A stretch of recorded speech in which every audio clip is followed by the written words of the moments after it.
Well, hi there. Susan Fleischman here with ZTV. Very happy to be highlighting some of the organizations participating in this year's Spring to Action.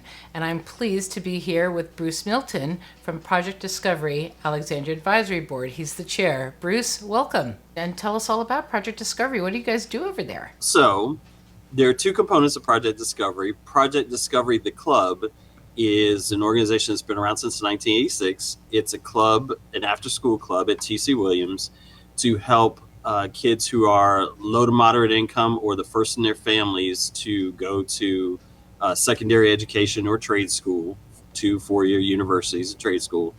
And the club does that by having meetings, and during those, there's mentorship, there's workshops on SAT prep, college applications, those kinds of things. And then the second component of Project Discovery is the advisory board, which I'm the chair of currently. And we basically, the program gets state funding because it's a state-run program out of Roanoke, Virginia. Shout out to Roanoke. Um, and the Alexandria version is supported through the City of Alexandria's Center for Families and Kids.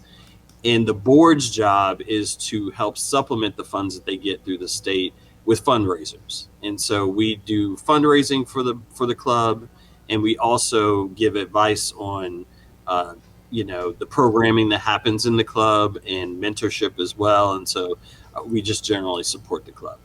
Oh, that's fantastic. And I know that everybody faced, ridiculous, seemingly insurmountable challenges in 2020. But can you list for us just a couple of the real big challenges that you guys faced back last year? Sure. I mean, just as the club alone, after school club, there's no school because of COVID. So, what the project coordinator, Rashad Price, who's a city employee who works with the program, what he did was he had biweekly Zoom meetings, and they, happened, we're a year in the pandemic. So that was sort of the tail end of last year. And he does that again this year so far, having biweekly Zoom meetings. And then we as a board meet via Zoom monthly. And we usually have our two biggest fundraisers, which is fall and spring. In the fall, we usually have some event, but because of COVID, we couldn't have it. So we used Giving Day, which is the day after Thanksgiving, to be our big fall fundraiser, last year. In the spring, our usual big fundraiser is our walkathon that happens at Fort Worth Park. COVID, couldn't have it. So we looked for other ways to do that because it's loss of revenue, loss of our way to help the kids. And Spring to Action was a great way last year to help us supplement that income. And we were actually one of the few nonprofits they have a bunch of, as you probably know, I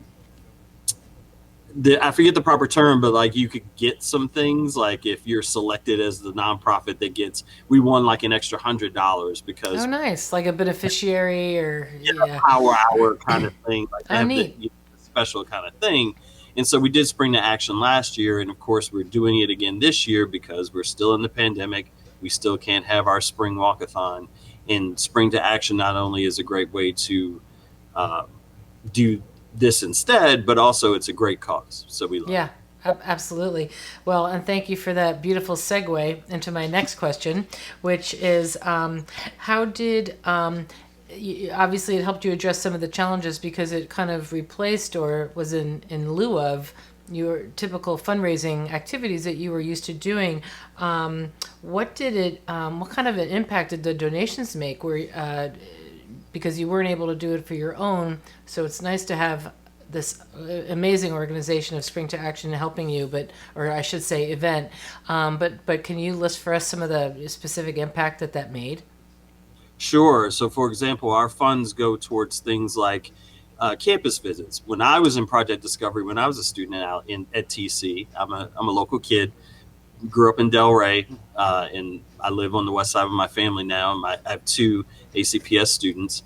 So when I was in school, the big thing was these campus visits.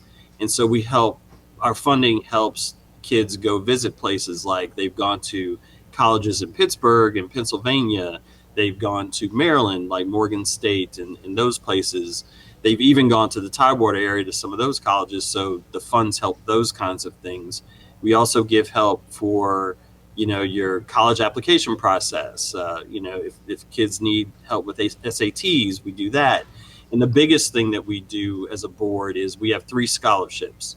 And so a lot of our money goes toward those scholarships helping kids as well. So we'd like to continue that. So Yeah.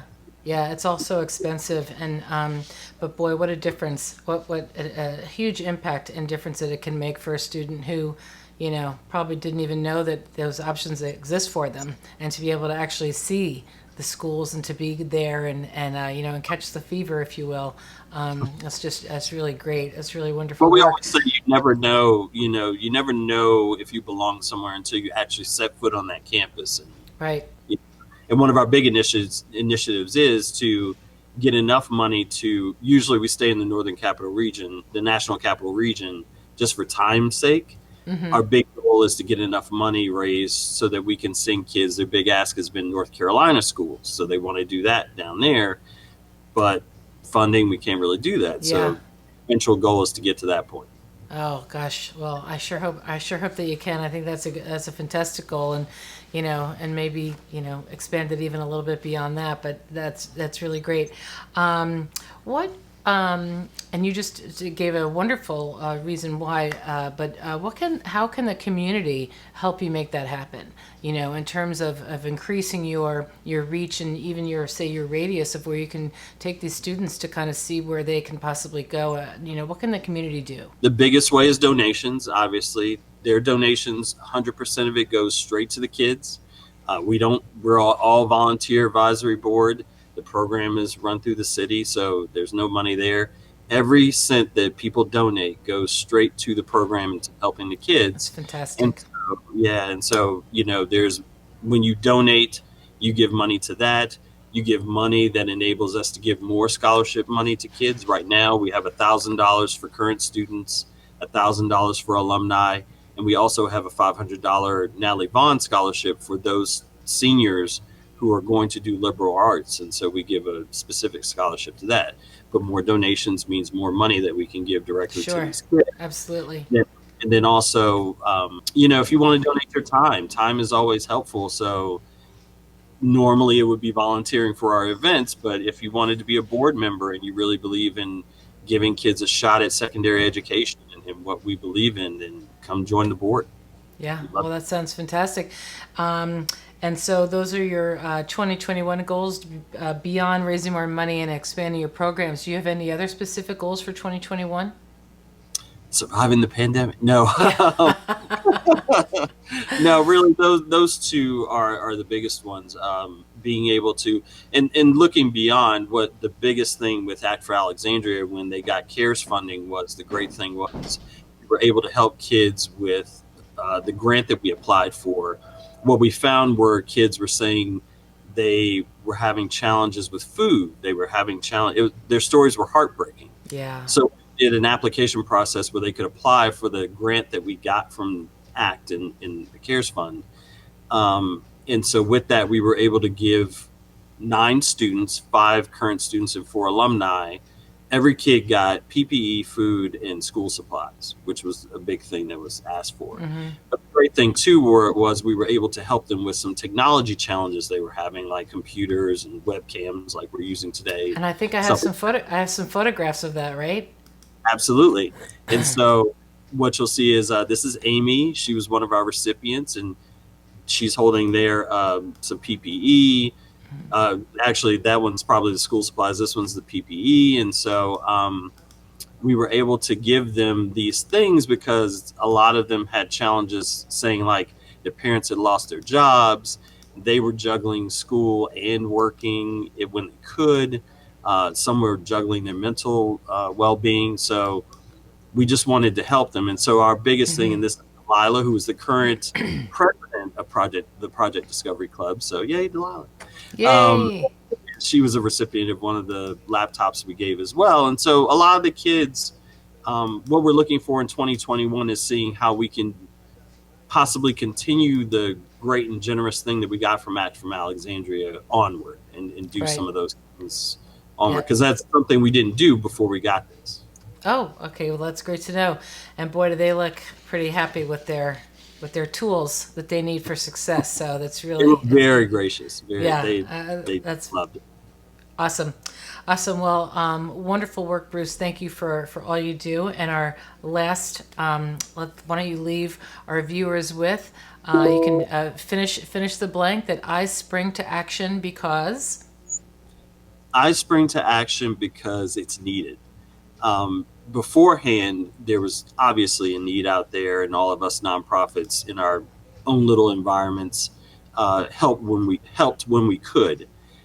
COVID totally drove that need much further, and so there's just a need out there for us to help our community, help each other, and help Alexandria. And so that's how I would end that. That's awesome, and that's the need, and hopefully that need is answered beyond your wildest dreams. So, Bruce, thank you so much for your time. I really appreciate it. To reach you, we can visit the website. It's up there on the screen if anybody can look at it. I'm going to read it. Excuse my eyes. It's alexandriava.gov/project discovery. So, wonderful, wonderful organization. Thanks for all you do, Bruce. It was a pleasure to meet you, and I'm sure we'll be talking soon. Absolutely. Thank you, Susan, All again. right, sure thing. Take care. Bye.